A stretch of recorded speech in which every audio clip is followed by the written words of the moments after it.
भारत के पास केवल 5 दिन का स्ट्रेटेजिक ऑयल रिजर्व है, यानी रणनीतिक तेल भंडार खाली 5 दिन का है।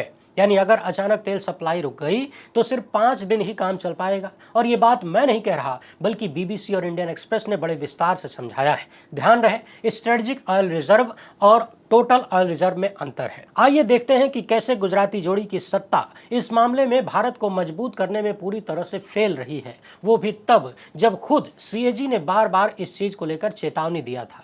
आइए ऑयल रिजर्व के मामले को एकदम आसान भाषा में समझते हैं। ये भी देखेंगे कि दुनिया के देश, आसपास के देश कितना रिजर्व रखते हैं, भारत की क्षमता कितनी है। और ध्यान देने वाली बात यह है कि कैसे हमारी जो क्षमता है उसको बढ़ाना तो दूर की बात है, जितना रख सकते हैं उसमें भी 1/3 हिस्सा खाली है। यानी कहां तो हमें रिजर्व की कैपेसिटी बढ़ाना था, हम इतने निठल्ले और निकम्मे निकल गए कि जो कैपेसिटी है उसे भी भर नहीं पाए, 1/3 से ज्यादा खाली रखा है। यानी कोई प्लान नहीं, कोई स्ट्रेटजी नहीं। बीबीसी और इंडियन एक्सप्रेस ने कौन कौन से आंकड़े निकाले हैं, सब कुछ एकदम आसान भाषा में समझेंगे। ये भी देखेंगे कि कैसे चुटकी भर का देश इजराइल बार बार पूरी दुनिया में अपनी बदमाशियों के कारण त्राहिमाम पैदा करता है। यानी विश्वगुरु की भाषा में फादरलैंड बदमाशी करता है और भुगतना मदरलैंड को पड़ता है। उधर अमेरिका की FBI के डायरेक्टर के प्राइवेट ईमेल को ईरान से जुड़े हैकर्स ने हैक कर लिया है। इसी बीच रूस ने पेट्रोल के निर्यात पर बैन लगाने की बात कह दिया है। यानी ट्रंप के डर से जिन लोगों ने रूस से तेल खरीदना बंद किया था, फिर ट्रंप की अनुमति से खरीदना शुरू हो गया, अब उसी रूस ने अपना भी भाव बढ़ा दिया है।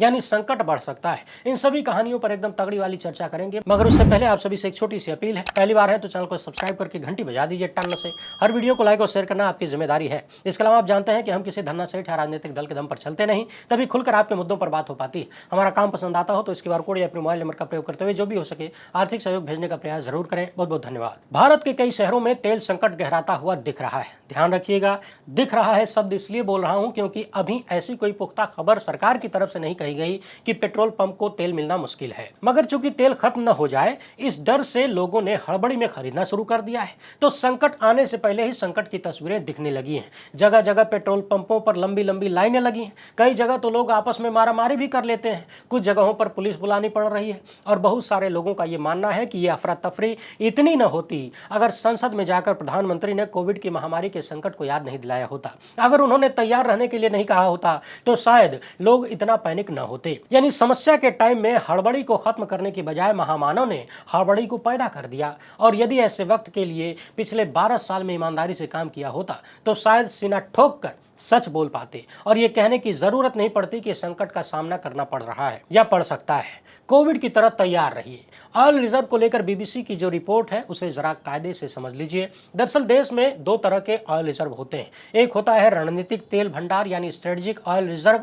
ये खासकर इमरजेंसी के लिए होता है। यानी अगर अचानक से तेल की सप्लाई रुक गई तो सरकार इस तेल को प्रयोग में लाती है और इसे संभालने की जिम्मेदारी सरकारी कंपनी की है। वहीं जब हम पूरे तेल रिजर्व की बात करते हैं, जो कि तेल कंपनियों के पास भी होता है, तो वो मामला अलग है। बीबीसी की रिपोर्ट में बताया गया है कि अभी भारत के पास स्ट्रेटेजिक यानी इमरजेंसी वाला तेल भंडार सिर्फ 5 दिनों के लिए बचा है, यानी जिसे पूरी तरह से सरकार संभालती है। और इस रिपोर्ट को भारत की सीएजी ने भी पुष्टि किया है, वो भी अपने साल 2025 के रिपोर्ट में ही। सीएजी ने पहले ही चेतावनी दिया था कि इमरजेंसी रिजर्व पर ध्यान दीजिए, बहुत कम है। आप दर्शक ध्यान दें, भारत की ऑयल रिजर्व की कुल क्षमता 5.33 मिलियन मीट्रिक टन है, लेकिन इसमें भरा हुआ सिर्फ 3.372 मिलियन मीट्रिक टन ही है। यानी लगभग 64% भरा हुआ है, बाकी सब खाली है। तो आसान भाषा में 1/3 से भी ज्यादा रिजर्व खाली है। यानी ऐसे समझिए कि एक तो स्ट्रेटेजिक रिजर्व को और बड़ा करना था, लेकिन हम इतने नाकाबिल और कामचोर हैं, इतने लापरवाह हैं कि जो रिजर्व की क्षमता हमारी बनी हुई है उसे भी भर के नहीं रख पाए। 1/3 हिस्सा खाली पड़ा हुआ है। हमारे पास जगह है, भले ही कम है, लेकिन जो है उसको भी हम भर नहीं पाए हैं। एक सरकारी कंपनी है Indian strategic petroleum reserve limited, वही खास तौर पर इमरजेंसी स्टोरेज को रखती है। बीबीसी की रिपोर्ट बताती है कि हर महीने भारत लगभग 20 मिलियन मीट्रिक टन तेल इस्तेमाल करता है, यानी प्रतिदिन लगभग 10.67 मिलियन मीट्रिक टन। इस हिसाब से भारत का जो स्ट्रेटेजिक ऑयल रिजर्व है वो केवल 5 दिन ही चल पाएगा। पिछले दिनों प्रधानमंत्री ने संसद में कहा था कि देश में तेल का पर्याप्त भंडार है, अलग अलग जगह से हम लोग तेल खरीद रहे हैं, संकट से निपटने की तैयारी की गई है मगर सवाल तो यह है कि अगर आपकी सारी तैयारियां दुरुस्त हैं तो फिर इतनी मारामारी क्यों हो गई। यहाँ एक बात और समझने वाली है, भारत के पास जो स्ट्रेटेजिक रिजर्व है यदि वो पूरा भरा हुआ होता तो उससे 9.5 दिन तक ये देश चल सकता है, लेकिन चूंकि 1/3 खाली है इसलिए इस स्ट्रेटेजिक रिजर्व से ये देश 5 दिन चल पाएगा। और जो तेल कंपनियों के पास है वो लगभग 64 दिन का स्टॉक है, यानी अगर हम दोनों को जोड़ लें तो 74 दिन का तेल स्टॉक भारत के पास है। लेकिन ध्यान रहे, ये जो तेल कंपनियों के पास तेल है ना, यानी जो 64 दिन का रिजर्व बताया जा रहा है वो ऐसा भी नहीं है कि तुरंत उसको इस्तेमाल कर लें, क्योंकि कुछ तेल पाइपलाइन और प्रोसेसिंग में फंसा हुआ होता है, कुछ रिजर्व बफर के रूप में रखा जाता है। इसलिए कहने को भले ही 64 दिन गिन लिया जाए और उसमें स्ट्रेटेजिक वाला भी जोड़ लिया जाए, लेकिन हकीकत कुछ और भी हो सकती है। हालांकि भारत के परिप्रेक्ष्य में एक मसला यह भी है कि लोग बहुत ज्यादा और जल्दी पैनिक हो जाते हैं। यूं ही नहीं, भारत को अफवाहों का देश भी कहा जाता है। यहाँ कुछ भी तुरंत फैल जाता है, ज्यादातर फर्जी चीजें, झूठी चीजें तुरंत फैल जाती हैं। जैसे 56 इंच की छाती फैल गई, 15 लाख का जुमला फैल गया। ये सच है कि भारत की सुरक्षा को लेकर तमाम मुद्दों पर वर्तमान सत्ता और उसके लोग कई बार झूठ बोलते हुए पकड़े गए हैं, और मीडिया में भी कई बार चीजों को ऐसे छाप दिया जाता है जैसे उनका काम केवल सरकार के बयानों को छाप देना है, उसकी सच्चाई जांचना नहीं। अभी हाल ही में पेट्रोलियम मंत्री हरदीप पुरी ने राज्यसभा में बयान दिया था। इस बयान को देखिए किस तरीके से छापा गया है। लिख दिया गया कि हमारा रणनीतिक तेल भंडार ही 74 दिनों का है, चल सकता है 74 दिन। जबकि सीएजी की रिपोर्ट, बीबीसी की रिपोर्ट और इंडियन एक्सप्रेस की रिपोर्ट के हिसाब से देखें तो 74 दिन वाली ये हेडलाइन पूरी तरह से झूठ कही जा सकती है। भारत का रणनीतिक तेल भंडार सिर्फ 5 दिनों का है, लेकिन यहाँ सबको जोड़ जाड़ के 74 दिन लिख दिया गया। सवाल यह है कि क्या गलत बयानी की श्रेणी में इसको गिना जा सकता है, गिना जाना चाहिए या नहीं। हालांकि इसी खबर में नीचे विस्तार से बताया भी गया है, लेकिन हेडलाइन ही माहौल बनाने के लिए काफी होती है, प्रचार के लिए, इसीलिए तो वो हेडलाइन होती है।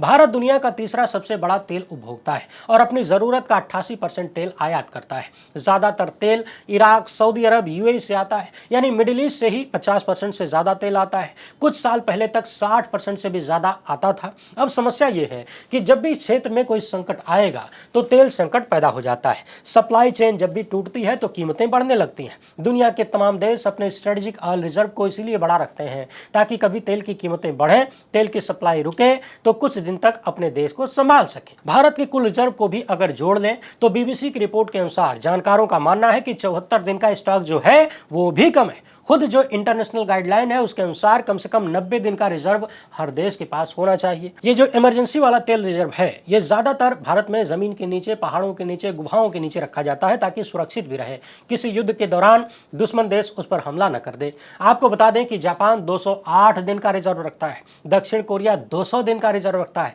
और अपना पड़ोसी देश 120 दिन यानी चीन 120 दिन का रिजर्व रखता है। अब इन सब की तुलना में भारत कहाँ टिकता है जरा देखिए। अब जो अंधभक्तवा होंगे वो कहेंगे कि पाकिस्तान का भी देख लो, क्योंकि आदमी अपनी हैसियत के हिसाब से ही तुलना करता है ना। भक्तों की यही हैसियत है। सवाल है कि जब इंटरनेशनल एनर्जी एजेंसी कहती है कि कम से कम 90 दिन का रिजर्व तेल रखना ही चाहिए, तो फिर हम लोग कुल रिजर्व में भी उतने दिन तक क्यों नहीं पहुंच पाए। चीन जो कि अपने रिजर्व को लेकर बहुत सारी जानकारी छिपा के रखता है, मगर फिर भी माना जाता है कि उसके पास 100 दिन से ज्यादा यानी 125 दिन के आसपास का रिजर्व है।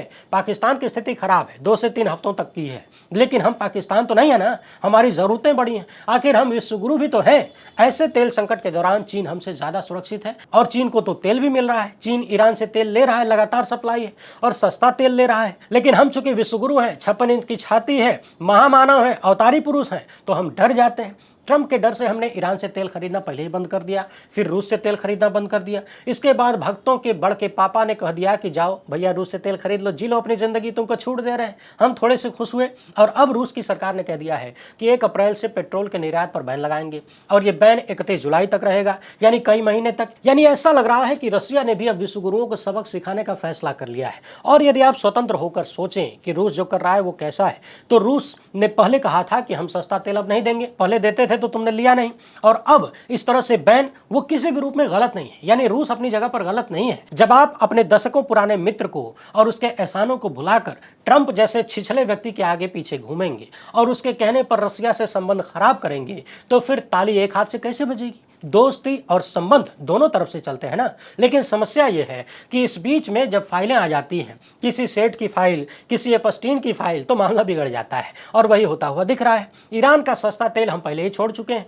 रूस का सस्ता तेल भी हाथ से निकल गया, डर के मारे छोड़ दिया, और अब रूस खुद ही छुड़ाना चाहता है। वैसे इन सब से सिर्फ भारत की जनता को ही नहीं, बल्कि भारत के बड़े बड़े सेठों की भी बहुत दिक्कत हो सकती है, क्योंकि रूस का सस्ता वाला तेल जब भारत को मिल रहा था तो भारत को नहीं, सेठ को मिल रहा था। सस्ता तेल खरीद कर सेठ ने खूब माल बनाया, देश की जनता को लाभ नहीं मिला। भारत की सबसे बड़ी रिफाइनरी सेठ की है, सेठ ने तेल को रिफाइन करके दुनिया के अलग अलग देशों को बेचा, यानी एक तरफ से लिया, बनाया, बेचा, माल कमाया, खूब मोटा पैसा कमाया। लेकिन अब जब रूस से तेल नहीं मिलेगा, आप नहीं ले पाएंगे, तो किसे रिफाइन करेंगे और किसे बेचेंगे, कैसे बनाएंगे माल? यानी आम आदमी तो छोड़िए, सेठों की जेब भी ढीली होने वाली है।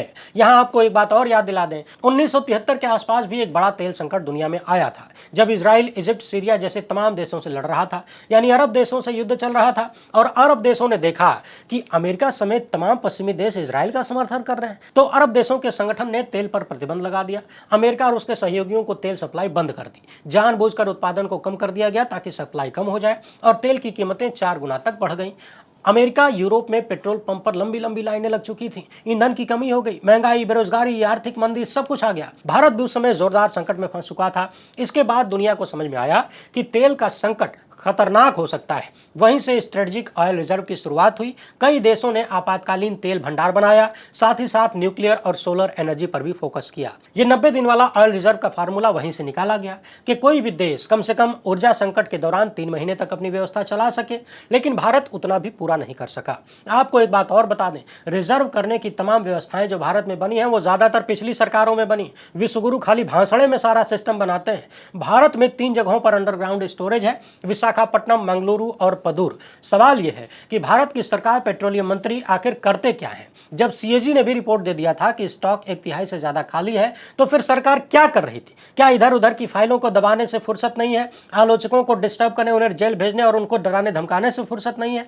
भाषणबाजी से फुर्सत नहीं है कि कुछ और करें, सोचें? यहां एक बात अपने दिमाग में स्पष्ट रूप से रख लीजिए, देश में यदि ऊर्जा संकट आ रहा है, खासकर तेल को लेकर, तो यह पूरी तरह से प्रधानमंत्री नरेंद्र मोदी का फेलियर है। उनके डरपोकाई के कारण यह हो रहा है, क्योंकि अगर उन्होंने अमेरिका के डर से रूस से तेल खरीदना बंद नहीं किया होता तो फिर ऐसा संकट न आता। और देखिए ना, भारत में तमाम समस्याएं चल रही हैं। लोगों के खाने पीने का संकट आ चुका है, बहुत सारे ठेले, कोमचे, होटल, रेस्टोरेंट बंद हो चुके हैं। उस वक्त देश के प्रधानमंत्री और सरकार में शामिल तमाम लोग क्या कर रहे हैं? सिर्फ चुनाव प्रचार में नजर आ रहे हैं। और तो और तमाम यूनिवर्सिटीज के छात्रों को भी प्रधानमंत्री के प्रचार में भिड़ा दिया गया है। पत्रकार सचिन गुप्ता ने व्हाट्सएप का स्क्रीनशॉट शेयर किया है, जिसमें कथित रूप से गलगोटिया यूनिवर्सिटी के छात्रों को मैसेज भेजा गया कि 28 मार्च को सुबह सुबह स्कूल पहुंचना जरूरी है, आपके लिए बसों की व्यवस्था की गई है और आपको जाना ही है, क्योंकि एयरपोर्ट का इनॉग्रेशन है, क्योंकि नोएडा में इंटरनेशनल एयरपोर्ट का उद्घाटन प्रधानमंत्री करने वाले हैं। यहां तक लिखा गया है कि किसी भी तरीके से आपको 7:45 बजे तक पहुंच जाना है, और यह भी कहा गया है कि कल अगर आप आएंगे तो आपकी 2 दिन की अटेंडेंस लग जाएगी।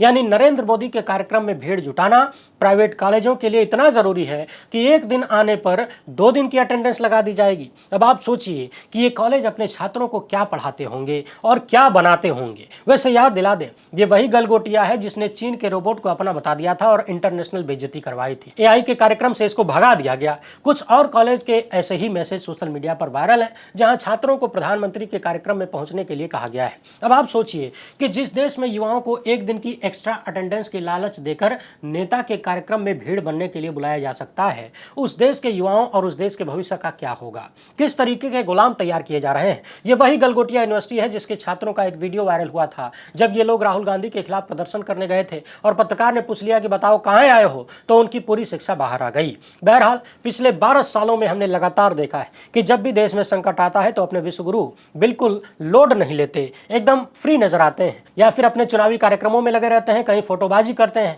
या फिर आउट ऑफ कवरेज हो जाते हैं। जरा पता लगाइए कि दुनिया में क्या कोई और देश भी है जहां पर ऊर्जा का संकट इस तरह से पैदा हुआ हो और वहां के मुखिया चुनाव प्रचार कर रहे हों, फीता काट रहे हों, लोग परेशान हों, और इस तरह से प्रधानमंत्री के कार्यक्रम में शामिल होने के लिए स्कूली गाड़ियों को रात के अंधेरे में निकाला जाए, स्कूल के बच्चों को, कॉलेज के बच्चों को इस तरह से जुटाया जाए। इस मामले में तो हम लोग एकदम विश्वगुरु हैं। अब रॉयटर्स की इस खबर को देखिए, ऐसा लग रहा है कि लड़ाई अब साइबर वॉर तक भी पहुंच जाएगी। अमेरिका की एक जांच एजेंसी है FBI, यानी federal bureau of investigation. FBI के निदेशक है काश पटेल। अब इनका प्राइवेट ईमेल अकाउंट हैक कर लिया गया है। बताया जा रहा है कि ईरान से जुड़ा हुआ एक साइबर ग्रुप है जिसने FBI के निदेशक का प्राइवेट ईमेल हैक कर लिया और उनकी कुछ निजी तस्वीरें, कुछ निजी दस्तावेज सामने आ गए। इन तस्वीरों में FBI के निदेशक सिगार पीते हुए, धुआं उड़ाते हुए, घूमते फिरते हुए, शराब की बोतलों के साथ, यानी तमाम प्राइवेट तस्वीरों के साथ नजर आ रहे हैं।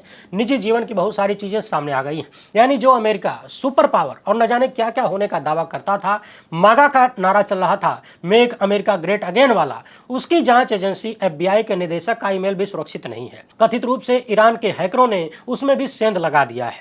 तो कुल मिलाकर समझने वाली बात यह है कि जो मैं अक्सर कहता हूं कि भारत के प्रधानमंत्री से लेकर उनके तमाम मंत्री ज्यादातर तो चुनावी कार्यक्रमों में ही व्यस्त होते हैं। अपने पद का काम कब करते होंगे, ये सवाल लगातार वाजिब बना हुआ है और शायद उसी का परिणाम है कि जो तेल रिजर्व हमारे पास है, यानी जितनी क्षमता है उतना भी हम भर के रख नहीं पा रहे हैं। ऐसी स्थिति में लोगों को पैनिक होने से रोकने की बजाय प्रधानमंत्री ऐसा भाषण देते हैं कि लोग उनके भाषण से ही पैनिक हो जाते हैं। हालांकि हुजूर की बातों की विश्वसनीयता भी अब ऐसी हो गई है कि लोग ज्यादातर झूठ ही मान लेते हैं। और ध्यान रहे, ये मैं नहीं कह रहा हूं, आप जनता का ही फीडबैक है। वीडियो पसंद आई हो तो ज्यादा से ज्यादा लोगों तक पहुंचाएं। पहली बार है तो चैनल को सब्सक्राइब कर लीजिए। हमसे जुड़ने के लिए बहुत बहुत धन्यवाद। जय हिंद।